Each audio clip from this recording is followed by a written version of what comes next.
Organisation को अगर छोड़ के जाता है कोई एम्प्लॉय, तो एम्प्लॉय का तो लॉस होगा, छोटा सा लॉस रहेगा, बिकॉज वो दूसरा ऑर्गेनाइजेशन ज्वाइन करेगा, वहां पे उसकी सैलरी शायद ज्यादा रहेगी। 100 रुपए की कोई चीज मैंने खरीदी, बाद में जाके मुझे रिग्रेट नहीं होना चाहिए कि यार 100 रुपए मतलब ज्यादा दे दिया क्या मैंने, I should have paid 70 rupees for this. AI की तो AI it's a very helpful tool. Negotiation ऐसी चीज है जो इवन ये जो हाईजैक्स होते हैं उसमें भी 2000 कॉन्फ्लिक्ट रेजोल्यूशन एंड नेगोशिएट के जो मूवमेंट्स होते हैं वो उतने याद नहीं रहते, लेकिन कभी चैलेंज आया है तो ज्यादा दिन याद रहता है। नेगोशिएशन से क्या होता है, अगर upfront face to face negotiation होना क्रिएट्स म्यूचुअल रिस्पेक्ट। सिंपैथी फिर भी हमने सुना होता है स्कूल में कि किसी को लग गई है तो you take care of that person, that is sympathy. लेकिन एम्पैथी ऐसी चीज है जो हमको कोर्स कंटेंट में कभी नहीं सिखाई जाती, और वो भी बहुत जरूरी है। लर्निंग अगर स्टॉप हुई तो शायद आपका बिजनेस क्या, आप पर्सनल लाइफ में भी ग्रो नहीं करेंगे। कई बार वो फ्रस्ट्रेशन हमारे बच्चों पे भी निकलता है कि कहीं ना कहीं दे फील दैट बच्चे हुए उसके कारण मेरा करियर पीछे रह गया। जेन जी, जेन अल्फा एंड अभी तो जेन बीटा भी आ गया है। यस।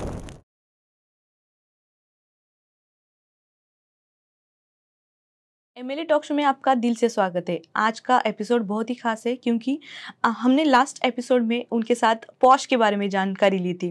आज मिलिए स्नेहा उदर जोशी मैम से। पॉश और कॉर्पोरेट ट्रेनिंग में 20 साल से क्या उनका व्यापक अनुभव है और अभी तक कई प्रतिष्ठित कंपनियों के साथ उन्होंने मार्गदर्शन प्रदान किया है। MLA, जैसे मैंने आपको बताया कि MLA टॉक शो के साथ उनका 2nd एपिसोड है, और जैसे हमने लास्ट पॉश के बारे में उनसे जानकारी ली थी, क्योंकि पॉश ये ऐसा सब्जेक्ट है कि बहुत सारे कंपनीज अवॉइड करते हैं और जब बड़ी प्रॉब्लम आ जाती है तब उनको सब ट्रेनिंग्स और बाकी सब चीज़ें उनको याद आता है।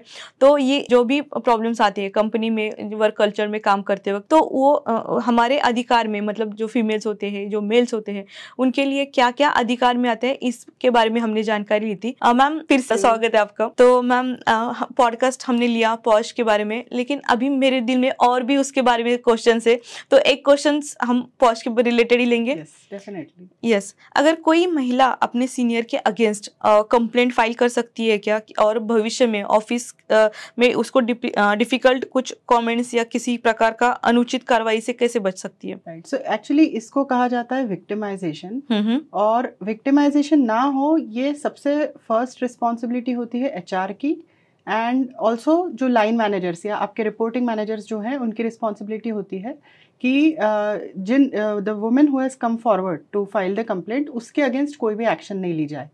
अगर प्रूव हुआ है कि what ever charges she has put वो करेक्ट हैं, तो उसके अगेंस्ट कुछ भी विक्टिमाइजेशन नहीं होना चाहिए। जिसका मतलब है जैसे कंपनी में अगर प्रमोशंस हैं तो वो रोके ना जाए, या ऑकवर्ड कमेंट्स उसके बारे में पास ना हो, या जो कुछ भी IC कमेटी में डिस्कस हुआ है वो बाहर डिस्कस ना हो। सो कॉन्फिडेंशियलिटी का उसको अश्योरेंस दिया जाता है कि ये जो हमने डिस्कस किया है मीटिंग में, कमेटी मीटिंग में, ये बाहर नहीं जाएगा। और आपका जो मतलब स्टिग्मा अटैच्ड होता है इनसे रिलेटेड कंप्लेंट्स का, वो stigma it doesn't pass on. So ये फर्स्ट रिस्पॉन्सिबिलिटी होती है HR की, सेकंड IC कमेटी की, and also the reporting managers जो हैं उनकी भी। तो इस तरह से जो वुमेन है जिसने कंप्लेंट फाइल की है, कंप्लीटली उसका she is taken care of. Okay. So इसीलिए मतलब क्योंकि सबसे बड़ा डर वुमेन को वही रहता है कि अगर मैंने कंप्लेंट फाइल की तो क्या होगा, मेरे प्रमोशंस का क्या होगा, या मेरे जॉब का ही क्या होगा। तो ये ऐसा आगे मतलब इसको एनकरेज नहीं किया जाता है। सुपर्ब। सो ये जानकारी आपको मिलने के बाद आप, मतलब अगर कोई भी सीनियर आपको परेशान कर रहा है या कुछ भी प्रॉब्लम्स आ रही है, तो आप डायरेक्टली कंप्लेंट कर सकते हो, और इससे आपके कोई किसी भी प्रगति में या जॉब में कोई भी रुकावट नहीं आएगी। सो मैम, हम जानते हैं कि आप पॉश में 20 ईयर से हो, लेकिन उसके साथ आप कॉर्पोरेट ट्रेनर भी हो, तो कौन सी ट्रेनिंग सेशंस आप लेते हो? ये दोनों चीज़ें मैंने साथ में ही शुरू की थी। पॉश एक्ट अराउंड 2013 आया है, एंड बाकी जो कॉर्पोरेट ट्रेनिंग्स है वो सभी एप्लीकेबल रहती थी CS के स्टूडेंट्स को। So that's how this journey started. And इसमें ट्रेनिंग्स रहते हैं जैसे प्रेजेंटेशन स्किल्स, क्योंकि ये हमारे कोर्स कंटेंट में नहीं रहता था। कंपनी सेक्रेटरी कोर्स का जो कंटेंट है उसमें ये प्रोफेशनल ग्रोथ वाले ट्रेनिंग्स थे ही नहीं। सो उससे थोड़ा सा बैकफुट पे चले जाते थे हम लोग, एंड इसीलिए मैंने सोचा कि this kind of trainings will be very helpful for the students. तो मैंने प्रेजेंटेशन स्किल्स पे उन्हें वर्कशॉप्स देना शुरू किया। धीरे धीरे I also started giving them workshops on interview skills, क्योंकि इंटरव्यू कैसे फेस करना है, क्या बोलना है, कितना बोलना है, क्योंकि स्टूडेंट्स हैं, इनएक्सपीरियंस रहते हैं, उनको आइडिया नहीं रहती है उस टाइम। सो वो सेशंस शुरू किए। उसके अलावा नेगोशिएशन स्किल्स पे, क्योंकि नेगोशिएशन हर जगह एप्लीकेबल होता है। कॉर्पोरेट्स में जाएंगे तो सैलरी नेगोशिएशन है, अगर हम बिजनेस में हैं, जैसे आप बिजनेस में हैं, इसमें प्राइस नेगोशिएशंस रहते हैं, या फिर if you are a student it can be related to your salary जो आपको आगे जाके कॉर्पोरेट से मिलेगी। लीगल नेगोशिएशंस भी होते हैं, and for that matter negotiation ऐसी चीज़ है जो इवन ये जो हाईजैक्स होते हैं उसमें भी those are conflict resolution and negotiation. So negotiation as such it's a versatile field जो लोगों को पता होनी चाहिए, मतलब उसके बारे में जो कॉन्सेप्ट है वो पता होने चाहिए, so that they can manage the conversation and things should turn in their favour. Right. So इसके लिए मैंने नेगोशिएशन स्किल्स वर्कशॉप्स भी शुरू किए। उसके अलावा इन्फ्लुएंसिंग स्किल्स वर्कशॉप्स हैं, जिसमें आप किस तरह से अपनी बातें प्रेजेंट कर सकते हैं सो दैट आपको जो डिज़ायर्ड रिजल्ट है वो मिल सके। सो इसके लिए भी वर्कशॉप्स रहते हैं। देन मुझे रिसेंटली रिक्वायरमेंट्स आने लगी कॉलेजेस से, जहाँ पे जब स्टूडेंट्स कॉर्पोरेट्स में जाते हैं, so there is a difference in work culture. हम कॉलेज में कितना फ्री माइंड से रहते हैं, कॉर्पोरेट में we are there to work. So वो ट्रांजिशन के लिए there are workshops called campus to corporates. So वो सेशंस भी मैं लेती हूँ। एंड देन बिजनेस एंटरप्रेन्योर्स के लिए सेल्स स्किल्स वर्कशॉप्स भी मैं लेती हूँ, बिकॉज सेल्स ऐसी चीज़ है जो हमें ऐसा लगता है यार मेरा तो बिजनेस 15 साल से है, मुझे सीखने की क्या ज़रूरत है, लेकिन छोटे छोटी जो बातें होती हैं जिनका ध्यान हमें रखना चाहिए व्हाइल डूइंग सेल्स, वो चीज़ें मैं ये सेल्स वर्कशॉप्स में कवर करती हूँ। सो ऐसे broadly these are few workshops that I conduct. और एडिशनली मैंने रिसेंटली इमोशनल इंटेलिजेंस पे भी वर्कशॉप्स लिए हैं, क्योंकि EQ ऐसी चीज़ है जो काफ़ी रिकग्निशन जिसको मिल रहा है as the time is passing. Initially ये 90s में कॉन्सेप्ट आया था बाहर के देशों में, इंडिया में आने में थोड़ा टाइम लगा था, और हम लोग फोकस करते हैं IQ के ऊपर, इंटेलिजेंस कोशेंट के ऊपर, लेकिन इमोशनल कोशेंट के ऊपर ज़्यादा फोकस नहीं था। So I thought let me take some sessions on emotional intelligence also, and वो भी मैंने अपने इसमें इंक्लूड किया प्रोफाइल में। सुपर। सो आपने जो दो तीन जो कोर्सेज बताए, जैसे पावर ऑफ निगोशिएशन, तो ये तो हर किसी को करना चाहिए, नॉट ओनली कॉर्पोरेट, लेकिन जो टेक्निकल पर्सन है या एजुकेशनिस्ट है वो उनको भी करना चाहिए, क्योंकि वो भी तो कुछ ना कुछ सेल कर रहे हैं, अपना नॉलेज शेयर कर रहे हैं, अपना कोर्सेज शेयर कर रहे हैं। सो ये भी बहुत इम्पोर्टेंट है। ये फील्ड में आना है, ऐसा आपने कब, मतलब कहाँ से इंस्पिरेशन मिली आपको? ओके, सो इंस्पिरेशन वाइज मैंने जब मैंने मेरा कॉर्पोरेट जॉब छोड़ा था अराउंड 2012, सो उसी time I had decided that I will move into education, जहाँ पे मैंने CS के क्लासेस शुरू किए, कंपनी सेक्रेटरी कोचिंग के क्लासेस शुरू किए। फिर जब मैं स्टूडेंट से इंटरेक्ट करने लगी, मुझे रियलाइज़ हुआ कि जो प्रॉब्लम्स या चैलेंजेस मुझे 10 साल पहले थे, वही चैलेंजेस इन स्टूडेंट्स को अभी भी है। अबाउट कैसे जाके हम प्रेजेंट करें, कॉन्सेप्ट्स कैसे प्रेजेंट करें, बिकॉज क्या होता है कोर्स वाइज मैं आपको बताऊंगी, MBA कोर्सेस में प्रेजेंटेशंस कैसे होते हैं, they normally do presentations for their teachers या कोई आउटसाइड क्लाइंट सारे उनके लिए करते हैं, बट CS में वैसा नहीं था। सो वो that was a trigger point for me कि let me do this for CS students. So वहाँ से स्टार्ट हुआ। फिर धीरे धीरे जब लोगों ने मेरे सेशंस अटेंड किए, they told their parents, and अगर वो लोग बिजनेस में हैं तो उन्होंने अप्रोच किया कि सेल्स ट्रेनिंग आप लेते हैं क्या, कॉर्पोरेट्स ने अप्रोच किया, and very slowly this thing also came posh 2013 में। सो पॉश ट्रेनिंग भी आया साथ में। एंड अभी तो ऐसा है कि मैं टेक्निकल स्किल्स पे भी ले रही हूँ, जैसे रिसेंटली मैंने इंस्टीट्यूट ऑफ कंपनी सेक्रेटरीज के साथ रेगुलेटरी कंप्लायंसेस पे ट्रेनिंग लिया, एंड वैसे ही अगर पॉश की ज़रूरत है तो वो मैं कंपनीज में करती हूँ। देन स्टूडेंट्स को और किसी अगर अच्छा कुछ स्टूडेंट्स ऐसे आते हैं जिन्हें 1-to-1 सेशंस की ज़रूरत होती है, बिकॉज वो कंफर्टेबल नहीं होते हैं ग्रुप सेशंस में, थोड़े से शाय फील करते हैं क्वेश्चंस रखने के लिए, अपने खुद के क्वेश्चंस सामने रखने के लिए। सो ऐसे मैटर्स को हैंडल करने के लिए I take 1-to-1 sessions also with them. तो 1-to-1 में वो बेझिझक मुझे कुछ भी पूछ सकते हैं, I am able to answer them, and उन्हें भी थोड़ा कंफर्ट रहता है कि 10 लोगों को पता नहीं चल रहा है कि मुझे ये डाउट है, बिकॉज स्टूडेंट्स के मन में हमेशा ये रहता है कि मेरा डाउट बहुत सिली डाउट तो नहीं है, बाकी लोग हंसेंगे तो नहीं, इसका बहुत कंसर्न होता है जनरली टीनेजर्स में। सो मैं वो एस्पेक्ट भी कवर करती हूँ अपने 1-to-1 सेशंस में। सुपर। सो अभी तक का जो सफर था वो बर्निंग प्रॉब्लम्स, लोगों की बर्निंग, जैसे पीपीटी बनाना है, इंटरव्यू देना है, या पावर ऑफ निगोशिएशन, ये सारे आपने कोर्स पे काम किया, टेक्निकल चीजों पे काम किया। तो वैसे आपने कर्मचारी मतलब जो स्टाफ है उनके इमोशनल हेल्थ के लिए भी आपने कुछ सोचा है? यस, सो इमोशनल हेल्थ के लिए क्या होता है ना, हमारे जो अप्रेजल सिस्टम्स है, not everyone is prepared for those appraisal systems. कई बार specifically initial days of the career, पहला दूसरा अप्रेजल है, जो नए नए फ्रेशर्स हैं वो बहुत दिल से ले लेते हैं जो भी अप्रेजल में कहा गया है, एंड ऑब्वियसली वो अफेक्ट करता है उनके फ्यूचर परफॉर्मेंस पे। सो ये चीज़ें हैंडल करने के लिए इमोशनल इंटेलिजेंस वर्कशॉप बहुत हेल्पफुल रहती है, बिकॉज उसमें specifically I focus on their strengths. Weakness पे भी बात होती है, लेकिन स्ट्रेंथ्स के ऊपर ज़्यादा वर्क होता है। So there are 5 basic concepts of emotional intelligence, like self awareness है, सेल्फ नेगोशिएशन है, मतलब सेल्फ कंट्रोल है, कैसे आप अपने इमोशंस पे कंट्रोल रखेंगे, सोशल स्किल्स है, एम्पैथी है। एम्पैथी जैसी चीज़ हमें सिखाई नहीं जाती है। सिंपैथी फिर भी हमने सुना होता है स्कूल में कि किसी को लग गई है तो you take care of that person, that is sympathy. लेकिन एम्पैथी ऐसी चीज़ है जो हमको कोर्स कंटेंट में कभी नहीं सिखाई जाती है, और वो भी बहुत ज़रूरी है, and it is very different from sympathy. So ये सारे जो एस्पेक्ट्स हैं मैं इमोशनल इंटेलिजेंस वर्कशॉप्स में कवर करती हूँ, जिसमें दोनों के लिए है, अगेन स्टूडेंट्स के लिए भी है, बिजनेस एंटरप्रेन्योर्स के लिए भी है, क्योंकि they have to, business entrepreneurs की बात करेंगे तो they have to touch the hearts of their clients, so that जो कोई भी कस्टमर्स है they should come back to them, repeat customers होने चाहिए। सो यहाँ पे भी emotional intelligence works magically, and I think अगर आपने वो वर्कशॉप किया तो वो जो स्किल है, जो नया न्यूली डेवलप्ड स्किल है, वो आप हर जगह अप्लाई कर सकते हैं। You can apply it in your business, you can apply it in your own house itself, और आप अपने बच्चों से डील करते समय या किसी भी से भी डील करते समय हमें वो स्किल्स यूज़ करते आ सकते हैं।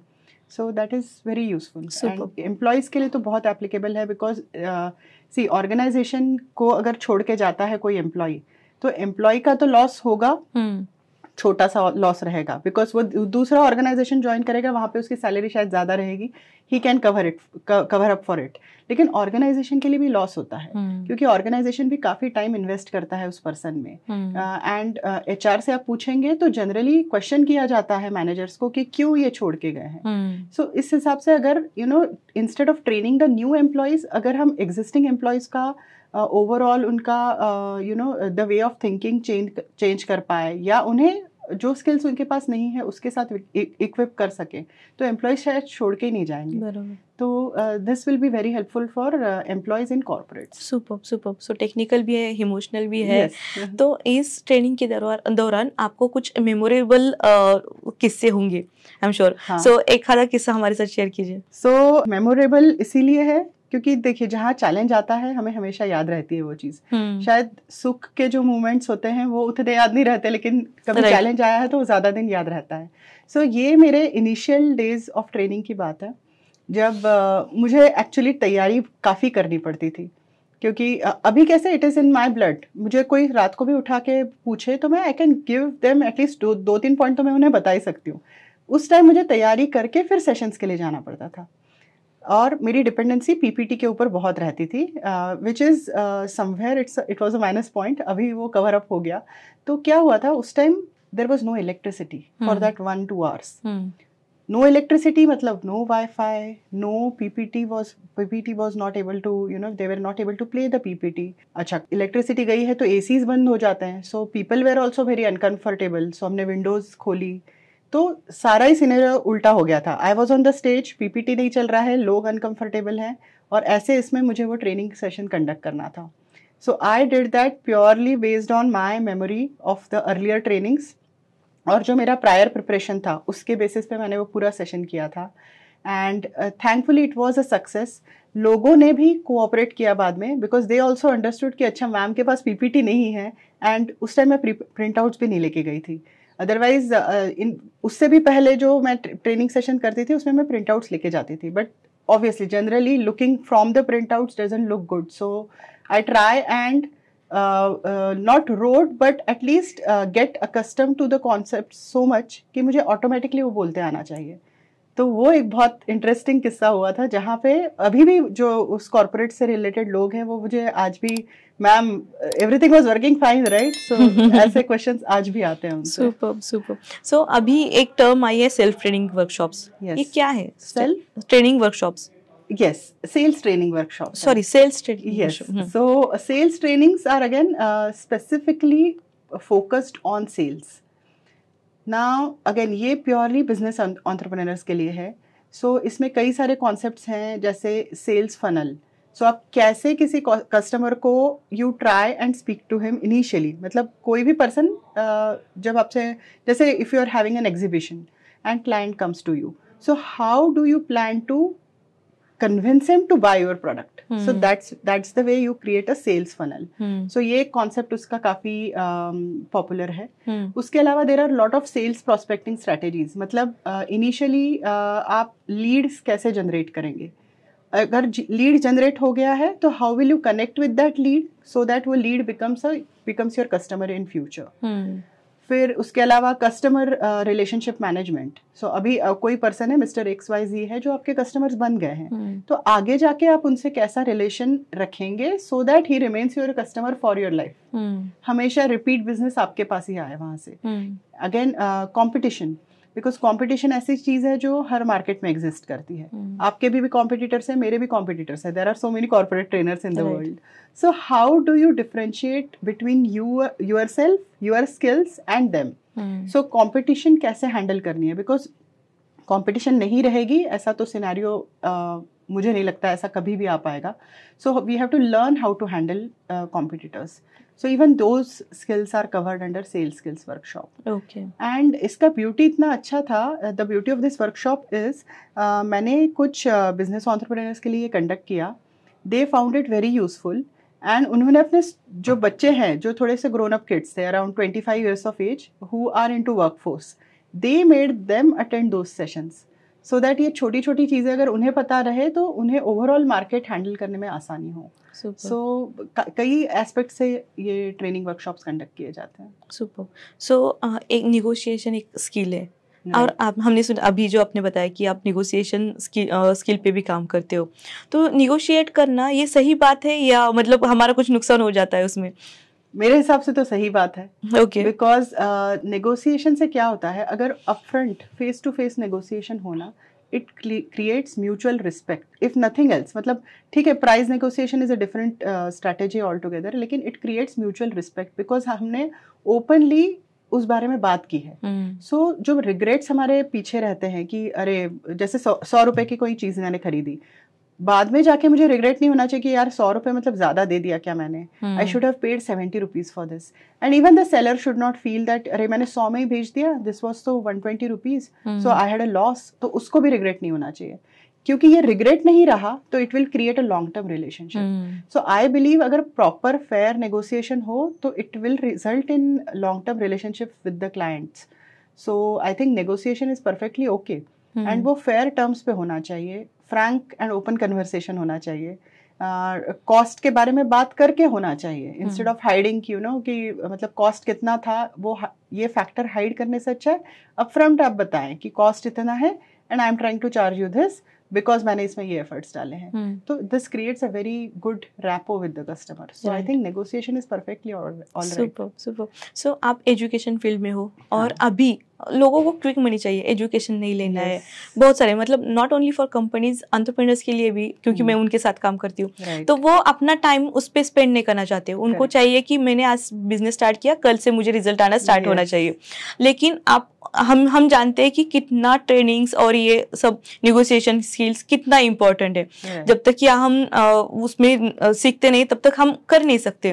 तो आपको इस फील्ड में क्या क्या चैलेंजेस आती है? मुझे सिमिलर चैलेंजेस आते हैं। सो मेरे पास बिजनेस एंटरप्रेन्योर्स आए हैं ये पूछने के लिए कि मैं बिजनेस में 15 साल से हूँ, अब मैं सेल्स स्किल्स सीख कर क्या करूंगा। राइट। सो यहाँ पे आई थिंक हर किसी को ये चीज़ समझना ज़रूरी है that learning is a continuous process. Right. Learning अगर स्टॉप हुई तो शायद आपका बिजनेस क्या, आप पर्सनल लाइफ में भी ग्रो नहीं करेंगे। राइट। सो कई बार मेरे बच्चे जो हैं दे विल आस्क मी कि it's so good for you, you don't have to study now.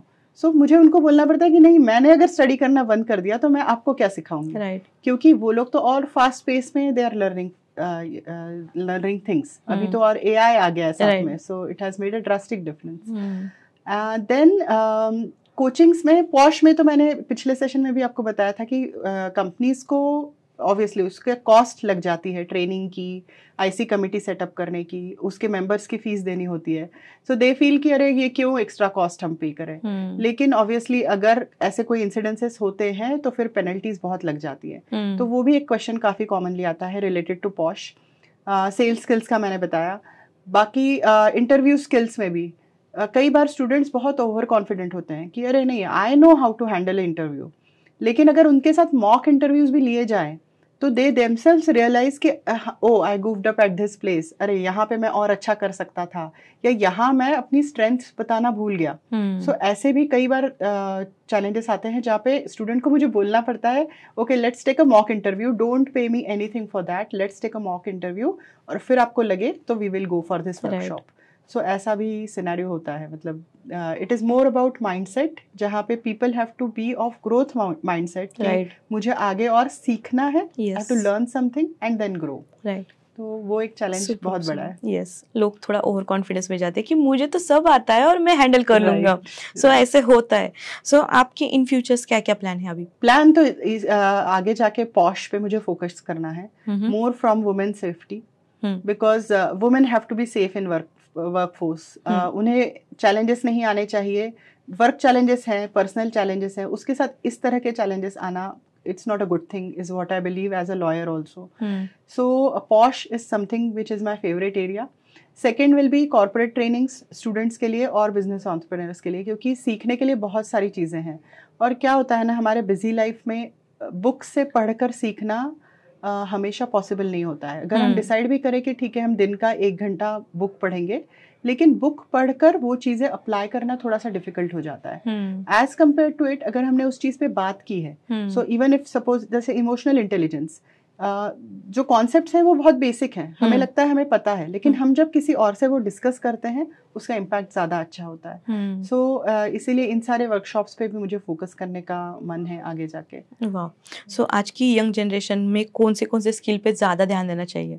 सो देखिए, यंग जनरेशन आई थिंक जेन जी जैसे बुलाते हैं उनको, जेन जी, जेन अल्फा एंड अभी तो जेन बीटा भी आ गया है। सो यहाँ पे सबसे बड़ा फैक्टर जो पहले की जनरेशन हमारे लिए भी बोलती थी कि lack of patience. Right.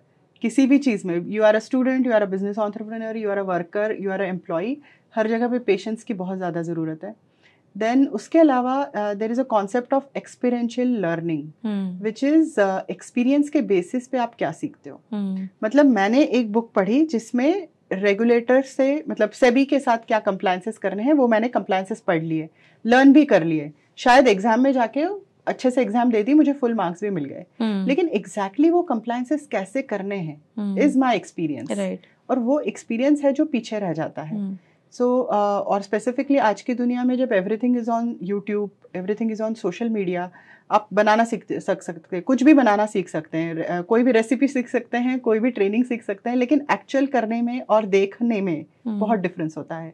So experiential learning is something, मुझे ऐसा लगता है कि स्टूडेंट्स को फोकस करना चाहिए जो नए बिजनेस एंटरप्रेन्योर्स हैं, या फिर कई बार ऐसा होता है स्टूडेंट लाइफ में ही बिजनेसेस स्टार्ट करते हैं। So even they have to focus on experiential learning. आपकी जिंदगी में ऐसा कौन सा टर्निंग पॉइंट है कि आपको सबसे इम्पोर्टेंट लगा वो पॉइंट? सो यहाँ पे आई think I will mention about my corporate career. वो करियर मुझे बहुत प्यारा था, लेकिन क्या होता है ना, कॉर्पोरेट के जो टाइम शेड्यूल्स हैं वो शायद मेन के हिसाब से बने थे, that you will go out of the house at 8, आप 8 बजे वापस आएंगे, खाना खाएंगे, सो जाएंगे। वो वुमेन के लिए बने ही नहीं थे शायद। तो that was the main reason क्यों मैंने कॉर्पोरेट लाइफ छोड़ा है। एंड डेफिनेटली मुझे मेरे क्वालिफिकेशंस का यूज आगे करना था, प्लस मुझे काम करना पसंद था, तो that is why I moved into education training. तो ये टर्निंग पॉइंट एक बहुत बड़ी बात थी कि अब मैं क्या करूं। लेकिन छोड़ने से पहले I had some plans, so I was able to manage. But कई सारे women, I meet many women जहाँ पे उन्होंने अपने कॉर्पोरेट करियर्स छोड़े हैं and they are not very happy. Okay. और मतलब ऐसे फेज में आ जाते हैं, sometimes they go into depression कि हाँ. मेरा ऐसा करियर था, मेरे इतने क्वालिफिकेशंस थे।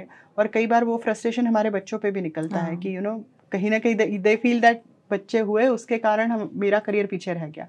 सो ऐसा ना हो, एंड उसके लिए जो डायनामिक्स चेंज करने हो वो चेंज आना चाहिए, is something which I believe. So आप अपने बिजनेस के लिए सोशल मीडिया और एआई का कैसे इस्तेमाल करते हो? ओह, आई रियली थैंक गॉड कि सोशल मीडिया और एआई आ गया, नहीं तो हमारी जो मेहनत थी वो कई ज़्यादा थी।